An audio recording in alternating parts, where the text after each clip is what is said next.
ಅಖಂಡಕೋಟಿ ಬ್ರಹ್ಮಾಂಡ ನಾಯಕ ರಾಜಾದಿರಾಜ ಯೋಗಿ ರಾಜ ಪರಬ್ರಹ್ಮ ಶ್ರೀ ಸಚ್ಚಿದಾನಂದ ಸದ್ಗುರು ಸಾಯಿನಾಥ್ ಮಹಾರಾಜ್ ಕಿ ಜೈ.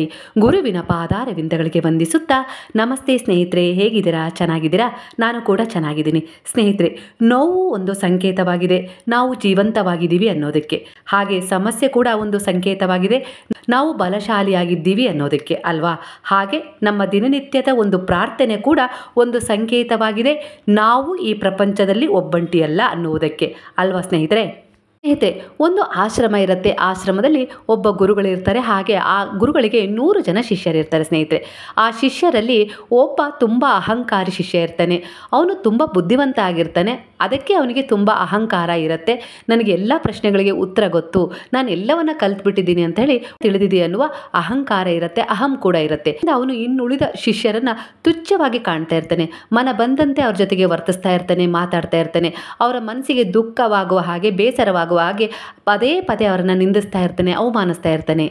ಹೀಗೆ ದಿನನಿತ್ಯ ನಡೀತಾ ಇರಬೇಕಾದ್ರೆ ಮನನೊಂದ ಉಳಿದ ವಿದ್ಯಾರ್ಥಿಗಳು ಏನು ಮಾಡ್ತಾರೆ ಅಂದರೆ ಈ ಹುಡುಗನಿಂದ ದೂರ ಉಳಿಲಿಕ್ಕೆ ಶುರು ಮಾಡ್ತಾರೆ. ದಿನೇ ದಿನೇ ಅವನ ಜೊತೆಗಿರುವ ಒಬ್ಬೊಬ್ಬರೇ ಹಿಂದೆ ಸರಿತಾ ಹೋಗ್ತಾರೆ. ಅವನ ಅಹಂಕಾರ, ನಾನು ಅನ್ನುವ ಅಹಂಭಾವದಿಂದ ಎಲ್ಲರಿಗೂ ಬೇಸೆತ್ತು ಎಲ್ಲರೂ ಒಂದು ದಿನ ಪರಿಪೂರ್ಣವಾಗಿ ಹಿಂದೆ ಸರಿದ್ಬಿಡ್ತಾರೆ. ಈಗ ಅವನು ಒಬ್ಬಂಟಿಯಾಗ್ಬಿಡ್ತಾನೆ. ಯಾರು ಕೂಡ ಅವನ ಜೊತೆ ಮಾತನಾಡ್ತಾನೂ ಇರಲಿಲ್ಲ, ಯಾರು ಕೂಡ ಅವನ ಹತ್ರನೂ ಸುಳಿತಾ ಇರಲಿಲ್ಲ. ಹಾಕ್ಬೇಕಪ್ಪ ಅವನ ಸಾವಾಸ ಅನ್ನೋ ರೀತಿಲಿ ಎಲ್ಲರೂ ದೂರನೇ ಉಳಿದ್ಬಿಡ್ತಾರೆ ಸ್ನೇಹಿತರೆ. ಇರುವಾಗ ಈ ಬುದ್ಧಿವಂತ ಶಿಷ್ಯ ಗುರುಗಳ ಬಳಿ ಹೋಗ್ತಾನೆ. ನನ್ನ ಜೊತೆ ಯಾರೂ ಮಾತಾಡ್ತಾ ಇಲ್ಲ, ನನ್ನ ವ್ಯವಹಾರದಿಂದ ಅವರಿಗೆ ಏನಾದರೂ ನೋವಾಗಿದೆಯೇನೋ ಗೊತ್ತಿಲ್ಲ, ಅದಕ್ಕೋಸ್ಕರನೇ ಅವರೆಲ್ಲ ನನ್ನಿಂದ ದೂರವಾಗಿದ್ದಾರೆ. ಅವನು ಹೇಳ್ತಾನೆ, ಅವನಿಗೆ ತಿಳಿದಿರುತ್ತೆ ನಾನು ಅಹಂಕಾರದಿಂದ ವರ್ತನೆ ಮಾಡಿದ್ದೀನಿ, ಅಹಮ್ಮಿಂದ ಮಾತಾಡಿದ್ದೀನಿ, ನಾನು ಅನ್ನುವ ದರ್ಪವನ್ನು ತೋರಿಸಿದ್ದೀನಿ, ಹಾಗೆ ಅವರನ್ನೆಲ್ಲ ತುಚ್ಛವಾಗಿ ಕೀಳ ಮಟ್ಟದಲ್ಲಿ ಕಂಡಿದ್ದೀನಿ, ಹಾಗಾಗಿ ಅವರೆಲ್ಲ ನನ್ನಿಂದ ದೂರವಾಗಿದ್ದಾರೆ ಅನ್ನುವ ಭಾವ ಅನ್ನುವುದರ ಮನವರಿಕೆ ಆದ್ಮೇಲೆ ಅವರುಗಳ ಹತ್ರ ಹೋಗಿ ಯಾರು ನನ್ನ ಜೊತೆ ಮಾತಾಡ್ತಾ ಇಲ್ಲ, ಇದೆಲ್ಲದಕ್ಕೂ ಕಾರಣ ನನ್ನ ನಡವಳಿಕೆ ಇರ್ಬೋದು, ಅವ್ರ ಜೊತೆ ನಡ್ಕೊಂಡಿರೋ ರೀತಿ ಇರ್ಬೋದು ಅಂತೇಳಿ ಗುರುಗಳಿಗೆ ಹೇಳ್ತಾನೆ. ಹಾಗೆ ನೀವು ಹೇಗೆ ಇಷ್ಟು ಶಾಂತವಾಗಿರ್ತೀರಾ? ನಾನು ನನ್ನದು ಅನ್ನುವ ಅಹಂಕಾರ ನಿಮ್ಮಲ್ಲಿ ಸ್ವಲ್ಪನೂ ಇಲ್ಲ. ಎಷ್ಟೊಂದು ಜ್ಞಾನ ಸಂಪಾದನೆ ಮಾಡಿದ್ದೀರಾ, ನಮಗೆಲ್ಲ ಜ್ಞಾನವನ್ನು ಕಲಿಸ್ತೀರಾ, ಎಲ್ಲ ತಪಸ್ಸಕ್ತಿ ಕೂಡ ನಿಮ್ಮ ಹತ್ರ ಇದೆ. ಆ ತಪಸ್ಸಿನ ಶಕ್ತಿಯಿಂದ ಒಬ್ಬ ಶಿಷ್ಯನನ್ನು ಪರಿಪೂರ್ಣವಾಗಿ ತಯಾರು ಮಾಡುವ ನೀವು ಎಷ್ಟು ಸಮಾಧಾನದಿಂದ, ಶಾಂತಿಯಿಂದ, ಆನಂದದಿಂದ ಯಾವಾಗಲೂ ಇರಲಿಕ್ಕೆ ಸಾಧ್ಯ ಆಗತ್ತೆ? ಈ ಸಮಾಧಾನ ನಿಮಗೆ ಎಲ್ಲಿಂದ ಬರುತ್ತೆ? ಅಂತಹ ತಿಳುವಳಿಕೆ ನೀವು ತಿಳ್ಕೊಂಡಿದ್ದಾದ್ರೂ ಎಲ್ಲಿಂದ? ಎಷ್ಟು ಒಳ್ಳೆಯ ಸ್ವಭಾವ ನಿಮ್ಮದು, ಎಲ್ಲರನ್ನ ಒಂದೇ ರೀತಿಯಲ್ಲಿ ಸಮಾನವಾಗಿ ಕಾಣ್ತೀರಾ, ಹಾಗೆ ಎಲ್ಲರಿಗೂ ಸರಿಸಮಾನವಾದ ಹಿತನುಡಿಗಳನ್ನು, ಜ್ಞಾನೋಪದೇಶವನ್ನು ಮಾಡ್ತೀರಾ. ಯಾರಲ್ಲೂ ಕೂಡ ಮೇಲು ಕೀಳನ್ನು ನೀವು ಮಾಡೋದಿಲ್ಲ, ನೀವು ಯಾರ ಜೊತೆಗೂ ಜಗಳನೂ ಮಾಡ್ಕೊಳ್ಳೋದಿಲ್ಲ, ಹಾಗೆ ಸಿಟ್ಟು ಮಾಡ್ಕೊಳ್ಳೋದಿಲ್ಲ. ಯಾವಾಗಲೂ ಕೂಡ ಸಮಾಧಾನ ಚಿತ್ತದಿಂದ ಹಸನ್ಮುಖರಾಗಿರಲು ಹೇಗೆ ಸಾಧ್ಯ ಅಂತೇಳಿ ಆ ಶಿಷ್ಯ ಆ ಗುರುಗಳನ್ನು ಪ್ರಶ್ನೆ ಮಾಡ್ತಾನಂತೆ ಸ್ನೇಹಿತರೆ. ಈಗಾಗಲೇ ಅವನಿಗೆ ಬೇಸರ ಬಂದಿದೆ ಜೀವನದಲ್ಲಿ. ಒಂದು ಕಾಲದಲ್ಲಿ ಅವನು ತುಂಬ ಜ್ಞಾನವಂತ, ಬುದ್ಧಿವಂತ ಅನ್ನುವ ಅಹಂಕಾರವನ್ನು ತೋರಿಸಿ ಎಲ್ಲರಿಂದ ದೂರ ಆಗ್ಬಿಟ್ಟಿದ್ದಾನೆ, ದೂರ ಮಾಡಿಬಿಟ್ಟಿದ್ದಾರೆ. ಈಗ ಅವನಿಗೆ ಒಂಟಿತನ ಕಾಡ್ತಾ ಇದೆ. ಅವನ ತಪ್ಪಿನ ಅರಿವಾಗಿ ಅವನು ಗುರುಗಳ ಬಳಿ ಬಂದು ಈ ಪ್ರಶ್ನೆಯನ್ನ ಕೇಳ್ತಾ ಇದ್ದಾನೆ ಸ್ನೇಹಿತರೆ. ಯಾರು ಏನೇ ಅಂದ್ರೂ ಕೂಡ ನೀವು ಉಲ್ಟಾ ಮಾತಾಡೋದಿಲ್ಲ, ಎಲ್ಲವನ್ನ ಸಮಾನ ಚಿತ್ತವಾಗಿ ಸ್ವೀಕರಿಸ್ತೀರಿ. ಯಾರೇ ಏನೇ ಆಡ್ಕೊಂಡ್ರು ಅದ್ರ ಬಗ್ಗೆ ನೀವು ತಲೆ ಕೆಡಿಸ್ಕೊಳ್ಳೋದಿಲ್ಲ, ಯಾವಾಗಲೂ ಶಾಂತವಾಗಿರ್ತೀರಾ. ಎಲ್ಲವನ್ನ ಕಾಲಕ್ಕೆ ಒಪ್ಪಿಸಿ ಎಷ್ಟು ಆರಾಮಾಗಿರ್ಲಿಕ್ಕೆ ನಿಮಗೆ ಹೇಗೆ ಸಾಧ್ಯವಾಗುತ್ತೆ? ರಹಸ್ಯವೇನು ನನಗೆ ತಿಳಿಸ್ಬೇಕು ನೀವು ಅಂತೇಳಿ ಆ ಗುರುಗಳ ಹತ್ರ ಬೇಡ್ಕೊಳ್ತಾನೆ. ಮಗು, ನನ್ನ ರಹಸ್ಯ ಏನು ಅಂತೇಳಿ ನನಗೆ ತಿಳಿದಿಲ್ಲ, ಆದರೆ ನಿನ್ನ ರಹಸ್ಯ ಏನು ಅಂತೇಳಿ ನನಗೆ ತಿಳಿದಿದೆ. ಇನ್ನು 7 ದಿನಗಳ ನಂತರ ನಿನ್ನ ಮೃತ್ಯು ಆಗುತ್ತೆ ಅಂತೇಳಿ ಆ ಗುರುಗಳು ಹೇಳ್ಬಿಡ್ತಾರೆ.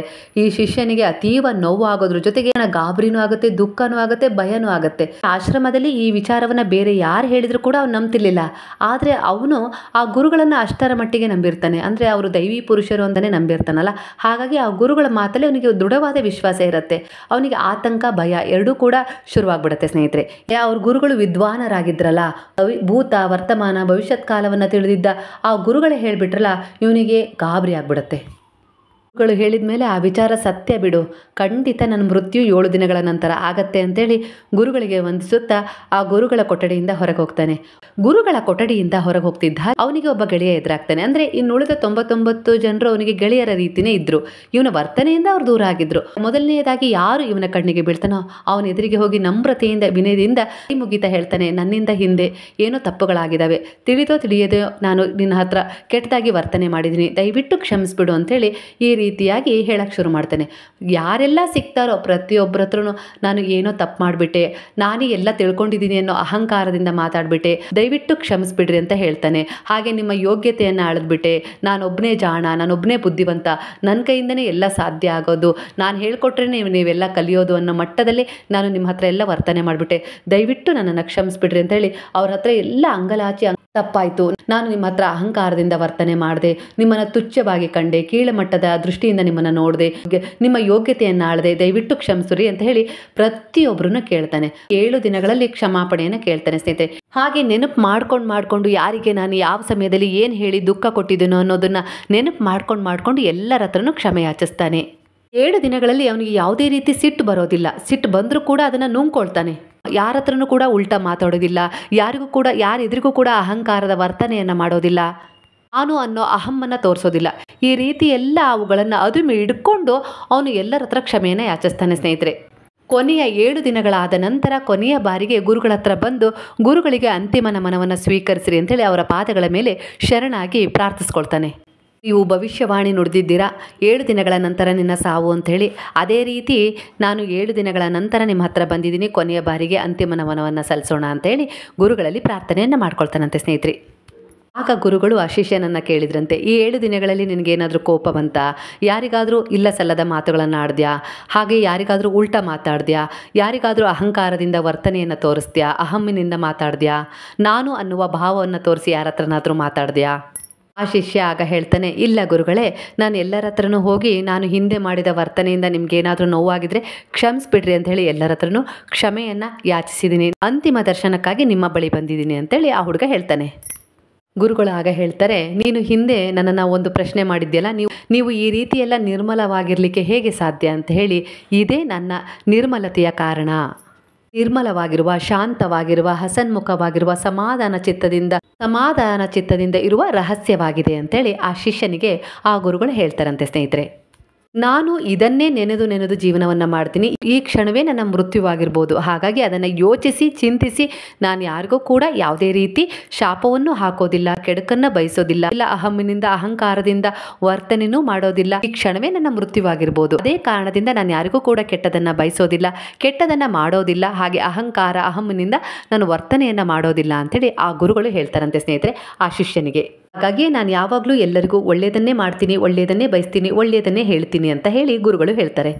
ನನ್ನ ನಡವಳಿಕೆಯನ್ನು, ನನ್ನ ವ್ಯವಹಾರವನ್ನು ಹೇಗೆ ಇಟ್ಕೊಳ್ತೀನಿ ಅಂದರೆ ಇವತ್ತಿನ ದಿನ ನನ್ನ ಅಂತ್ಯ ಅನ್ನುವ ಹಾಗೆ ನಾನು ಇಟ್ಕೊಳ್ತೀನಿ ಅಂತೇಳಿ ಆ ಗುರುಗಳು ಹೇಳ್ತಾರೆ.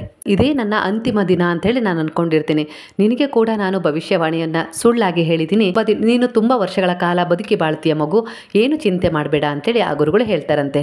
ಆರಾಮಾಗಿ ಜೀವಿಸು, ನಿನ್ನಲ್ಲಿರುವ ಅಹಂಕಾರ, ಮದ, ಮೋಹ, ನಾನು ನನ್ನದು ಅನ್ನುವ ಅಹಂಕಾರ ನಿನ್ನ ದಿನನಿತ್ಯ ಕೊಲ್ತಾ ಇತ್ತು, ಹಾಗಾಗಿ ನಾನು ಅದನ್ನು ಒಂದೇ ಸಾರಿ ಕೊಲ್ಲುವ ಪ್ರಯತ್ನವನ್ನು ಮಾಡಿ ನಿನಗೆ ಈ ರೀತಿ ಪಾಠವನ್ನು ಕಲಿಸಿದ್ದೀನಿ ಅಂತ ಹೇಳಿ ಆ ಗುರುಗಳು ಹೇಳ್ತಾರಂತೆ ಸ್ನೇಹಿತರೆ.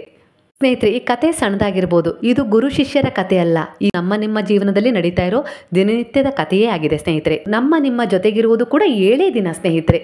ಭಾನುವಾರ, ಸೋಮವಾರ, ಮಂಗಳವಾರ, ಬುಧವಾರ, ಗುರುವಾರ, ಶುಕ್ರವಾರ, ಶನಿವಾರ. ಈ 7 ದಿನಗಳಲ್ಲೇ ನಾವು ದಿನನಿತ್ಯ ನಮ್ಮನ್ನು ಸುಧಾರಿಸಿಕೊಳ್ಳುವ ಕೆಲಸವನ್ನು ಮಾಡಬೇಕು, ನಮ್ಮ ಕರ್ಮದ ಉದ್ದೇಶಗಳನ್ನು ಒಳ್ಳೆಯ ರೀತಿಯಲ್ಲಿ ತೊಡಗಿಸಿಕೊಳ್ಳುವ ವಿಚಾರವನ್ನು ಮಾಡಬೇಕು, ಆದಷ್ಟು ಒಳ್ಳೆಯದನ್ನೇ ಬಯಸಬೇಕು, ಒಳ್ಳೆಯದನ್ನೇ ಮಾಡಬೇಕು, ಒಳ್ಳೆಯ ಚಿಂತನೆಯನ್ನು ಮಾಡಬೇಕು. ಖಂಡಿತ ಆಗ ನಮ್ಮ ಉಜ್ವಲ ಭವಿಷ್ಯವನ್ನು ಈ 7 ದಿನಗಳು ನಿರ್ಧಾರ ಮಾಡಿ ಕೊಡ್ತವೆ ಸ್ನೇಹಿತರೆ. ಹಾಗಾಗಿ ನಿಮ್ಮ ಬಳಿ ಇರೋದು ಕೂಡ 7 ದಿನಗಳು. ನಮ್ಮನ್ನು ನಾವು ಸುಧಾರಣೆ ಮಾಡಿಕೊಳ್ಳಿಕ್ಕೆ ಅಂದ್ಕೊಂಡ್ರೆ ಖಂಡಿತ ನಮ್ಮಿಂದ ಕೂಡ ಯಾವುದೇ ರೀತಿ ತಪ್ಪುಗಳಾಗೋದಿಲ್ಲ. ನಮ್ಮ ಜೀವನವನ್ನು, ನಮ್ಮ ಭವಿಷ್ಯವನ್ನು ಒಳ್ಳೆಯ ರೀತಿಯಲ್ಲಿ ಉಜ್ವಲಗೊಳಿಸ್ಕೊಳ್ಳಿಕ್ಕೆ ನಮ್ಮ ಹತ್ರ ಉಳಿದಿರೋದು ಕೇವಲ 7 ದಿನಗಳು ಅನ್ನುವ ರೀತಿಯಲ್ಲಿ ನಾವು ದಿನನಿತ್ಯ ನಡೆದುಕೊಂಡ್ರೆ ಖಂಡಿತ ಒಳ್ಳೆಯ ಭವಿಷ್ಯವನ್ನು, ಒಳ್ಳೆಯ ಜೀವನವನ್ನು ನಾವು ಕಾಣ್ಬೋದು ಸ್ನೇಹಿತರೆ.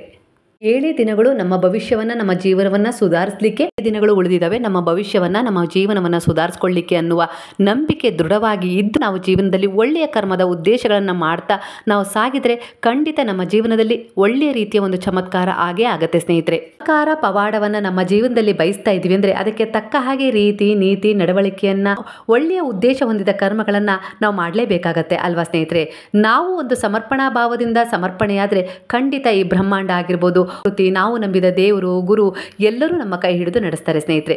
ಒಳ್ಳೆಯ ಉದ್ದೇಶದ ಕರ್ಮಗಳೇ ನಮ್ಮ ಮುಂದಿನ ಭವಿಷ್ಯವಾಗಿರುತ್ತೆ ಅನ್ನೋದನ್ನ ನಾವು ಯಾವತ್ತಿಗೂ ಮರಿಬಾರ್ದು. ಕತೆ ಚಿಕ್ಕದಾದರೂ ಕಲಿಕೆ ನಮಗೆ ದೊಡ್ಡದಾಗೆ ಕೊಟ್ಟಿದೆ ಅಲ್ವಾ. ನಾನು ನನ್ನದು ಅನ್ನುವ ಅಹಂಕಾರ, ಅಹಮ್ಮು, ನಾನೆಲ್ಲವನ್ನ ಕಲ್ತ್ಬಿಟ್ಟಿದ್ದೀನಿ, ನಾನು ದೊಡ್ಡ ಹುದ್ದೆಯಲ್ಲಿದ್ದೀನಿ, ನನ್ನ ಕೈ ಕೆಳಗೆ ಇಷ್ಟೊಂದು ಜನ ಕೆಲಸ ಮಾಡ್ತಾರೆ ಅನ್ನುವ ಅಹಂಕಾರವನ್ನು ನಾವು ಯಾವತ್ತಿಗೂ ತೋರಬಾರ್ದು. ಎಲ್ಲವೂ ಇಲ್ಲಿ ಕ್ಷಣಿಕ. ಈ ಕ್ಷಣ ಇದ್ದವರು ಮುಂದಿನ ಕ್ಷಣ ಇರ್ತೀವೋ ಇಲ್ಲೋ ಗೊತ್ತಿಲ್ಲ. ಹಾಗಾಗಿ ಇರುವುದರೊಳಗೆ ಒಂದು ಒಳ್ಳೆಯ ಜೀವನವನ್ನು ಜೀವಿಸುವುದರ ಕಡೆ ನಾವು ನಮ್ಮ ಗಮನವನ್ನು ಹರಿಸಬೇಕು ಸ್ನೇಹಿತರೆ. ಎಲ್ಲವನ್ನ ನಾವು ಏನೇ ಸಂಪಾದನೆಯನ್ನು ಮಾಡಿದರೂ ಕೂಡ ಭಗವಂತ, ನಮ್ಮ ದೇಹವೂ ಕೂಡ ಮಣ್ಣಾಗತ್ತೆ ಹೊರತು ನಮ್ಮಿಂದ ಏನೂ ಕೂಡ ನಾವು ತಗೊಂಡು ಹೋಗಕ್ಕೆ ಆಗೋದಿಲ್ಲ. ಆ ತಗೊಂಡು ಹೋಗೋದೇ ಆದರೆ ಒಳ್ಳೆಯ ಉದ್ದೇಶದಿಂದ ಮಾಡಿದ ಕರ್ಮಗಳ ಫಲವನ್ನು ಮಾತ್ರ ಪುಣ್ಯದ ರೂಪದಲ್ಲಿ ನಮ್ಮ ಜೊತೆ ನಾವು ತಗೊಂಡು ಹೋಗ್ತೀವಿ. ಅದು ಕೂಡ ನಮ್ಮ ಮುಂದಿನ ಜನ್ಮಕ್ಕೆ. ಹಾಗೆ ನಾವು ಒಳ್ಳೆಯದನ್ನು ಇಲ್ಲಿ ಏನು ಮಾಡಿಟ್ಟು ಹೋಗಿರ್ತೀವಲ್ವ, ಅದರ ಸಕಾರಾತ್ಮಕ ಊರ್ಜೆಗಳೊಂದಿಗೆ ನಮ್ಮ ಕುಟುಂಬ ಒಳ್ಳೆ ರೀತಿಯಲ್ಲಿ ಬಾಳತ್ತೆ ಸ್ನೇಹಿತರೆ. ನಾವು ನಮ್ಮ ಜೊತೆ ಪುಣ್ಯವನ್ನು ತಗೊಂಡು ಹೋಗ್ಬೋದು, ಹಾಗೆ ನಮ್ಮ ಕುಟುಂಬದವರಿಗೂ ನಾವು ಒಂದು ಸಕಾರಾತ್ಮಕ ಊರ್ಜೆಗಳ ಜೊತೆಗೆ ಒಂದು ಪುಣ್ಯ ವೃದ್ಧಿಯ ಅವರ ಭವಿಷ್ಯವನ್ನು ಕೂಡ ಸೆಕ್ಯೂರ್ ಮಾಡಿ ಹೋಗ್ಬೋದು ಸ್ನೇಹಿತರೆ. ಅದು ಕೂಡ ಈ 7 ದಿನಗಳನ್ನು ನಾವು ಯಾವ ರೀತಿ ದಿನನಿತ್ಯ ಕಳಿತೀವಿ ಅನ್ನೋದ್ರ ಮೇಲೆ ನಮ್ಮ ಭವಿಷ್ಯ ಹಾಗೂ ನಮ್ಮ ಜೀವನ ನಿರ್ಧಾರವಾಗಿರುತ್ತೆ. ಈ ಕತೆ, ಈ ಮಾಹಿತಿ ನಿಮಗೆ ಇಷ್ಟವಾಗಿದೆ ಅಂತ ಹೇಳಿ ಅನ್ಕೊಳ್ತೀನಿ. ಇಷ್ಟ ಆಗಿದ್ರೆ ಸಾಯಿರಾಮ್ ಅಂತೇಳಿ ಕಮೆಂಟ್ ಮಾಡಿ. ಹಾಗಾದರೆ ಎಲ್ಲರೂ ಸೇರಿ ಹೇಳೋಣ, ಹರೇ ರಾಮ ರಾಮ ರಾಮ ಹರೇ ಹರೇ, ಹರೇ ಕೃಷ್ಣ ಕೃಷ್ಣ ಕೃಷ್ಣ ಹರೇ ಹರೇ, ಹರೇ ಸಾಯಿ ಸಾಯಿ ಹರೇ ಹರೇ, ಹರೇ ಬಾಬಾ ಬಾಬಾ ಬಾಬಾ ಹರೇ ಹರೇ, ಹರೇ ದತ್ತ ದತ್ತ ಹರೇ ಹರೇ.